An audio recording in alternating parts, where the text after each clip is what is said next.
Hello, welcome back. Let's have a conversation today about guilt, shall we?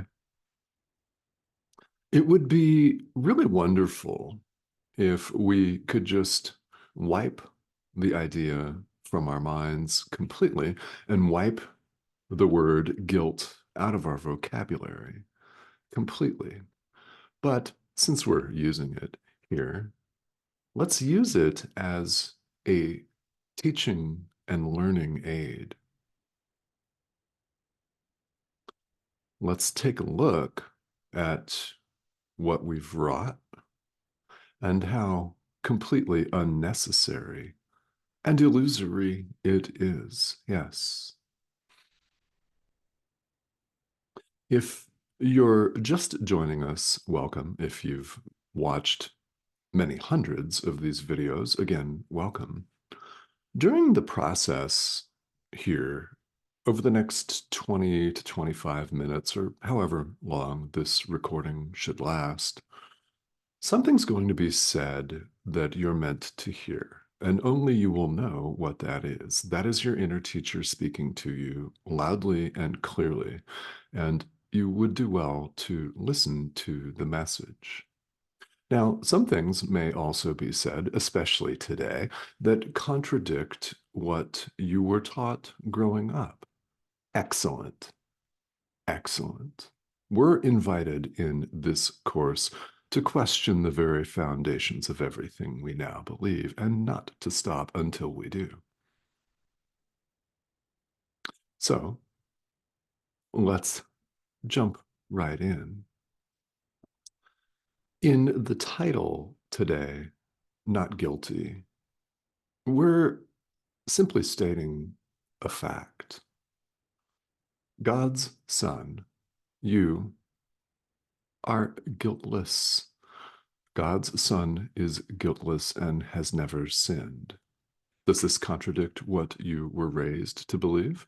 Does this contradict what you were raised to identify yourself with as a miserable sinner, worthy of punishment and death, but for the beneficent grace of God, the Almighty? Does this contradict that message? It may well.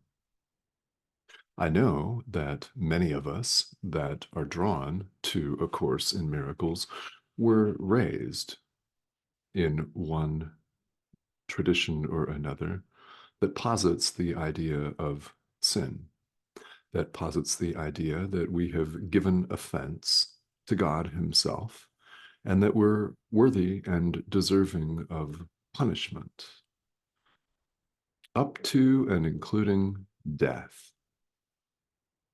It's a grim picture for sure. Now, perhaps when you read or watch this video and hear that you've never sinned, that may or may not trigger you. It may serve as a welcome relief and a real deep-seated comfort, and I hope it does. Perhaps a confirmation that, oh yeah, I've always known that. Yes, you have. So please allow the idea to serve as a relief, as a comfort for you. You've never sinned. You are guiltless. So, what is going on here is we all feel tremendous guilt. Sometimes, as we go through our daily lives, we're aware of this guilt because we heap it on ourselves or someone else heaps it upon us. In my own case, that was very often my mother. Perhaps you all can relate to that. But we feel guilty for one thing or another here in the world, and it is a miserable feeling. It is. Nobody wants to bathe in guilt, so we attempt to get it out of our mind. We project it. We can't stand the feeling of acute guilt and fear, so we put it off on someone else. We make our plight their fault. It's the government's fault. It's my ex's fault. It's my current partner's fault. It's the economy's fault. It's my boss's fault. It's the weather's fault. It's my dog's fault. We avoid responsibility for our own thoughts, and we put them off on someone else or something else. That's projection. And it's the world that we appear to live in.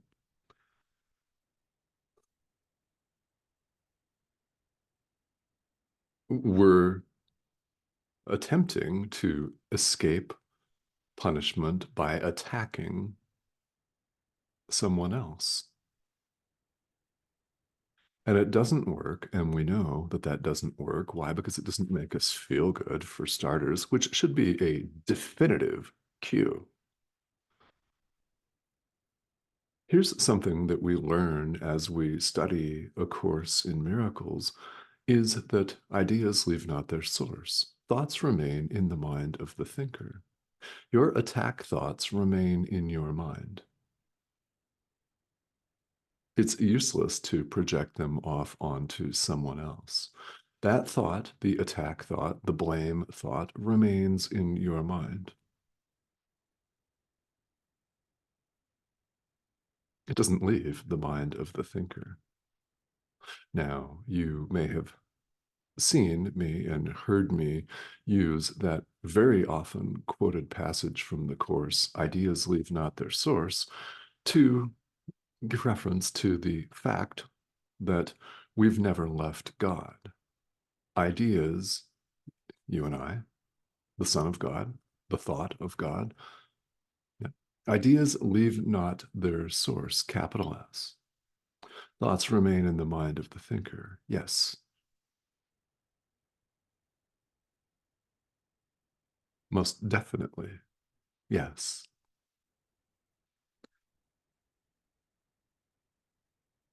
So you might ask, and it's a very good question, why guilt? What do we really feel guilty for? Well, we think we've separated from God.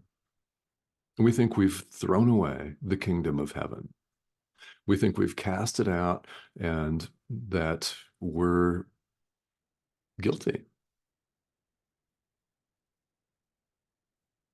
which is a pretty heavy burden to lay upon oneself, isn't it? So we have done nothing in our mad belief that we've separated from God. We've done nothing but attempt to project this guilt out, to bury it so that we don't feel its depth and its intensity, its acuteness. The result of this is the world we see. It's a delusional picture of those driven mad by guilt. It's the delusional picture of those driven mad by guilt.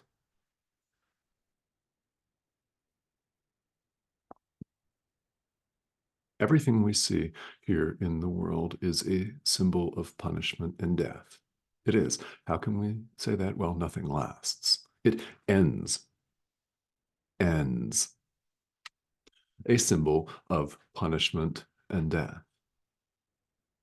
And think about it. We appear to be born into this world, into this lifetime where nothing lasts.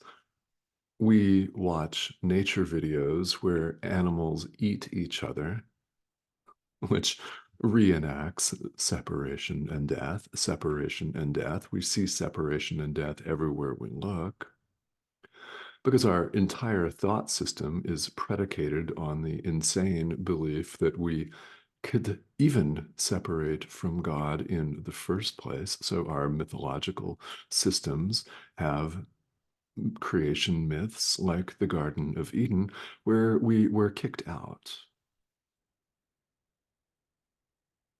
impossible, as it turns out. Everything that we see here reenacts separation and death. For example, the physical body doesn't last. It is incapable of eternally lasting. So that goes away. We experience cycles of gain and loss and multiple periods of grief along the way because nothing lasts. We manage to convince ourselves that our mind, which is limitless, is trapped inside this thing, the brain that appears to run the physical body. I mean, we actually think we're in these bodies. We are not. All appearances aside, they're simply appearances. Does this challenge or provoke you? I don't know. Does it comfort you? Does it clarify something for you that deep down you have always known?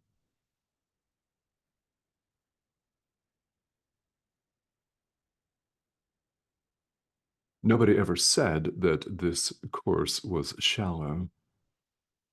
Nobody ever said it was dull.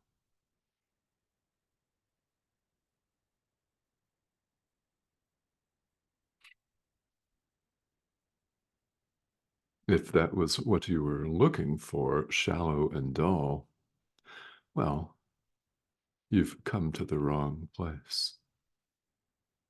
So, because you're still watching, welcome. Yeah.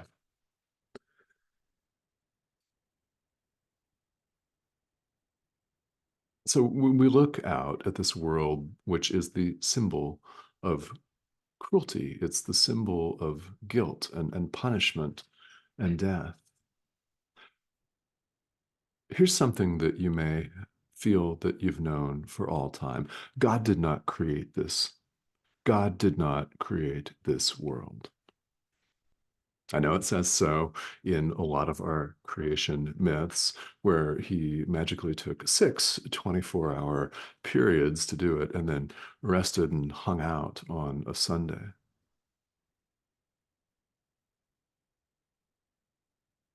Kicking back in the lawn chair with a beer or something like that. Looked upon all of this death and punishment and finite limitation and pronounced it good. Yeah, no, no. Hmm, not even. God is eternal and God is love. He did not create this cruelty, not even.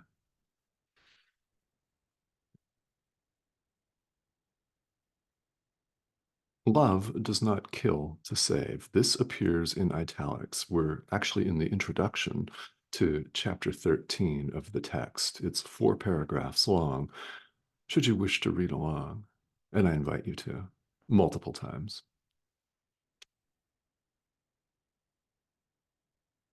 Love does not kill to save. We don't have to die to know God. This thing doesn't have to crap out before we can know who we are. This knowledge of God has always been there. Ideas leave not their source, remember. We've never left the mind of the thinker with a capital T. Yeah, we've never left the mind of God.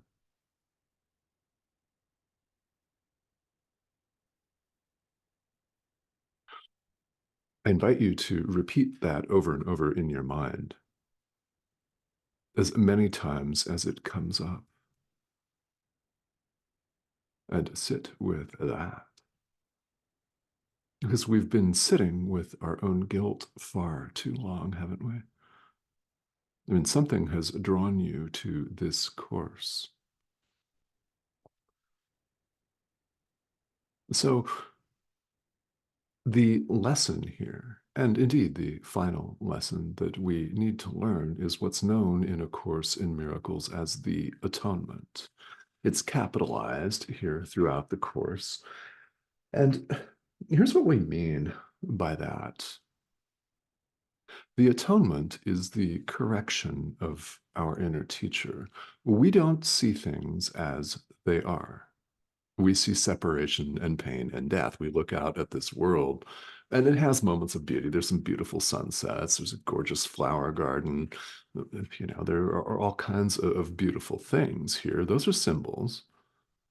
They're symbols of your limitlessness as Christ. Yeah, they're symbols of our love as the Son of God, one with our Creator. How about that? See him that way? I invite you to. Anything that's not wholly joyous, all of the frustration and pain, the separation and death, and the fighting, the warfare, all of that is an opportunity for us to forgive.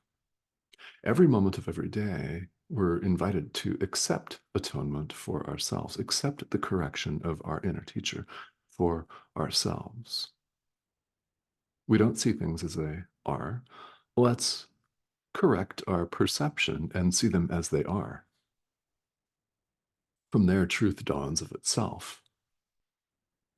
True perception's easily translated into knowledge, easily absorbed into knowledge, if you prefer to think of it that way. That's what we refer to as enlightenment, as awakening, the final awakening, which doesn't happen until we've fully clarified our perception. So that's what we're here to do. Accepting atonement, the correction of our inner teacher, has as its core, at its very core, the acknowledgement that the separation never occurred.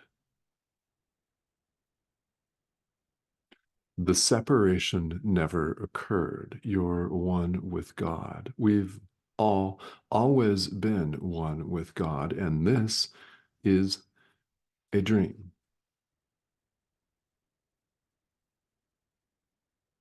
Yeah, we've all bought into the dream, or we wouldn't appear to be here. We would not indeed be having this conversation. This channel would not exist on YouTube, nor would YouTube exist. We've never left our source. There has never been any separation. There is no separation of any kind. It never took place. You have not sinned against God.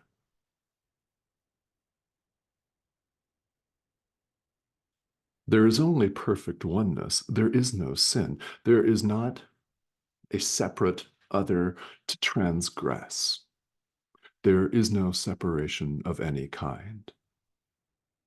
The idea of sin implies a separation.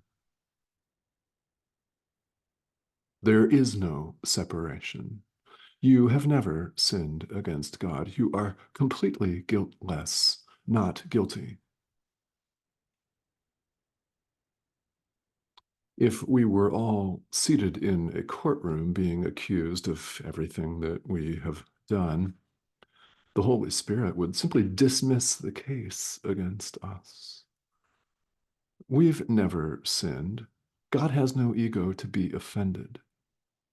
So perhaps this absolutely flies in the face with everything that you've been taught or may still currently believe about yourself.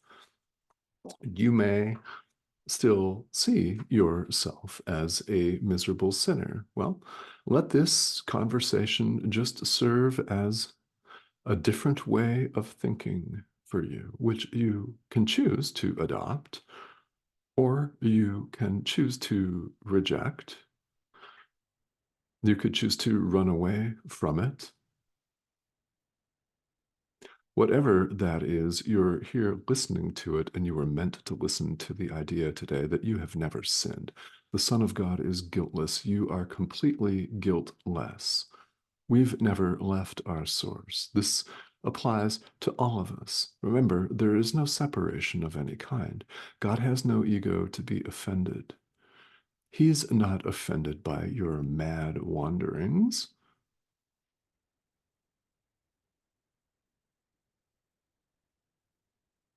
You've never left your source. So, when we talk about final realization or enlightenment, the term awakening really does make sense here because this is a dream. We're waking up from the dream. It's a useful analogy as a learning tool because let's just think of our dreaming at night. We dream at night and we experience all kinds of things. And we often feel weird. I mean, sometimes we're experiencing guilt in the dream. Sometimes we're experiencing a sense of deep frustration, knowing not exactly why. Sometimes the experiences are wonderful, they're joyful and blissful and all of that. And the images that we see, the sensations that we feel real to us. We're there and we're flying. We're there and we're speaking with beings that we've never seen. We're talking to people that we've never seen. We're entering a room that we've never been in.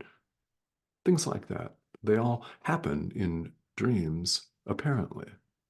When we wake up, we recognize instantly that it was a dream and it was never there.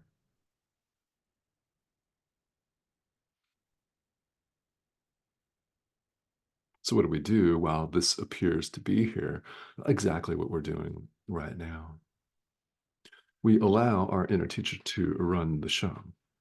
We accept atonement for ourselves. We accept the correction of our inner teacher and get out of our own way. This is setting the ego aside, which is what all spirituality is about, whether it says so or not. It doesn't have to. All doors lead to the same place in the end. There are many doors in spirituality, which accounts for the wide variety of traditions, from the traditional religions to everything else and everything in between. All of it. They all enter, all these doors open and they lead to the same place. They all lead to God in the end. And you want to know why? And why we can say this with 100% certainty, only God is. Of course, all of these doors lead to Him.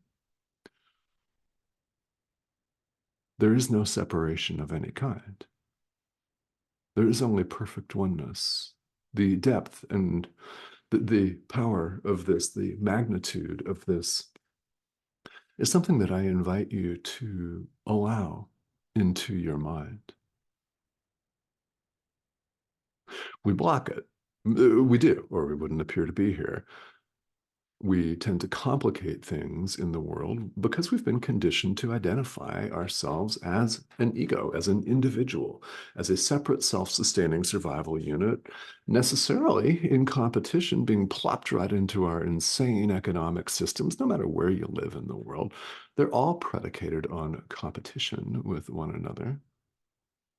Someone always appears to have more than you or less than you.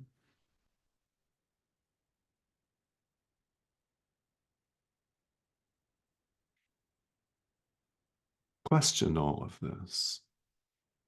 And by the way, it's okay to be nervous about that. The spiritual path is most certainly not all rainbows and unicorns, to borrow this extraordinarily pop culture phrase.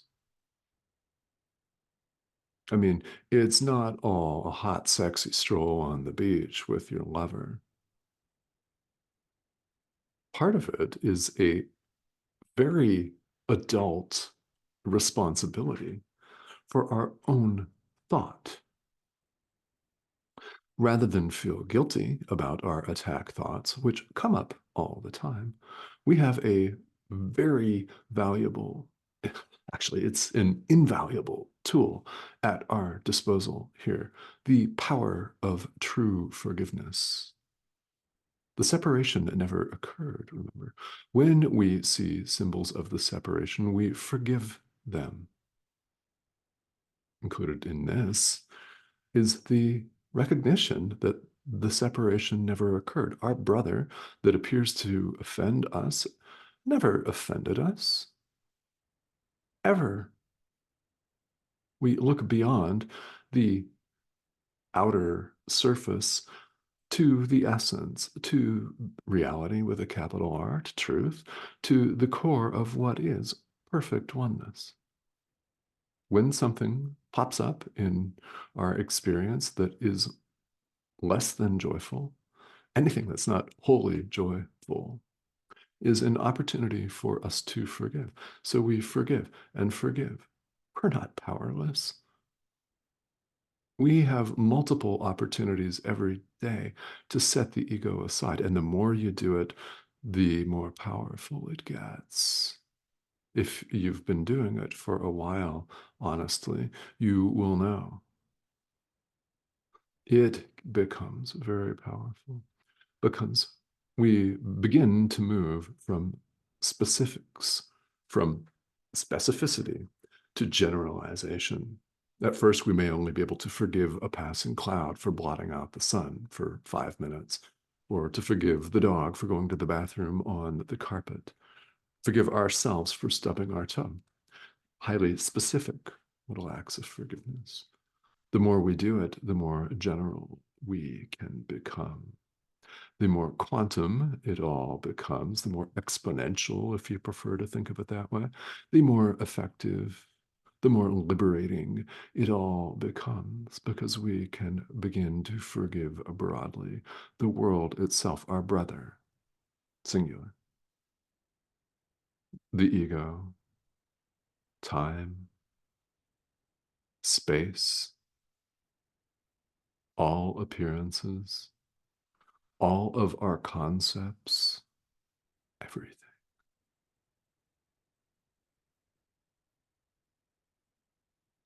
And to the extent that you've begun this, you'll know what I mean.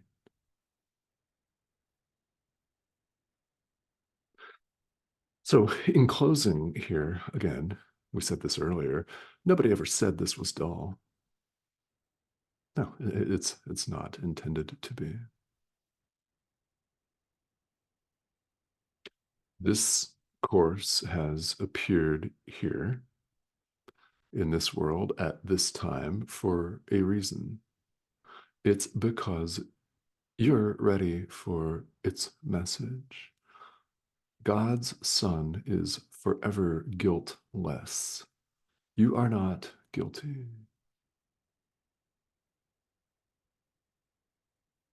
You've never been guilty. You can't be guilty. So allow this to permeate your mind.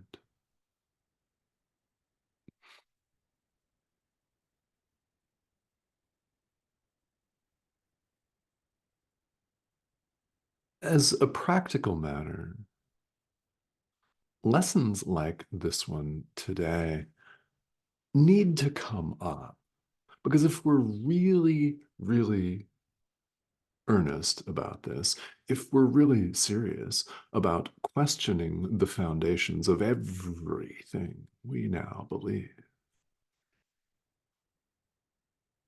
if we're really serious about that, we need from time to time to have dialogues like this with ourselves, where we question what has passed for reality. And we find that it is not reality at all. And we forgive and release it. So, to the extent that you don't buy this, that's not a problem. So what? We all experience this on the spiritual path. We've been conditioned to doubt. We've been conditioned to be skeptical. Of course we have. Let's use that to our benefit and question the very foundations of everything that we now believe. Do that and don't stop with that.